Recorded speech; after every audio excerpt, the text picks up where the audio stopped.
Untuk memenuhi permintaan listrik yang terus meningkat di pedesaan setempat, sebuah bengkel kecil di Pakistan mulai memproduksi trafo secara manual dalam skala kecil.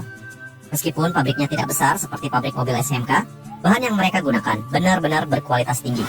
Dalam proses pembuatan trafo, pembuatan cangkang luarnya merupakan langkah yang relatif sederhana.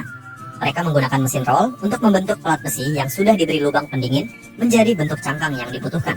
Setelah itu, setiap pipa pendingin dipasang dengan hati-hati pada posisi yang sesuai. Dengan cara ini, bentuk dasar trafo pun mulai terlihat. Namun, bagi sebuah trafo, kualitas performa isolasi sangatlah penting. Oleh karena itu, para pekerja harus secara merata melapisi cangkang rangka dengan cat isolasi untuk memastikan efek isolasi yang baik. Dibandingkan dengan pembuatan rangka, pembangunan struktur internal jauh lebih rumit dan memerlukan keterampilan tangan langsung dari para pekerja. Mereka menumpuk lembaran baja silikon yang telah dipotong sesuai posisi tertentu untuk membangun struktur inti trafo.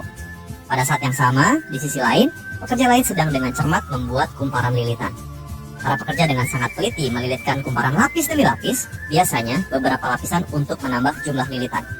Berdasarkan prinsip induksi elektromagnetik, penambahan jumlah lilitan dapat secara efektif meningkatkan gaya gerak listrik induksi, sehingga memungkinkan konversi tegangan antar level yang berbeda secara presisi.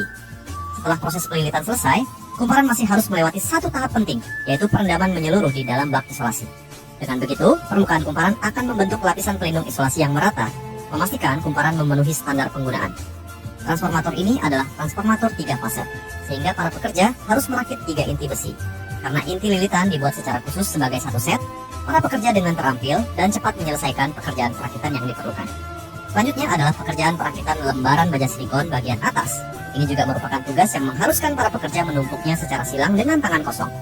Metode penumpukan silang ini efektif mengurangi rugi arus pada inti besi transformator karena lembaran baja silikon memiliki konduktivitas listrik tinggi.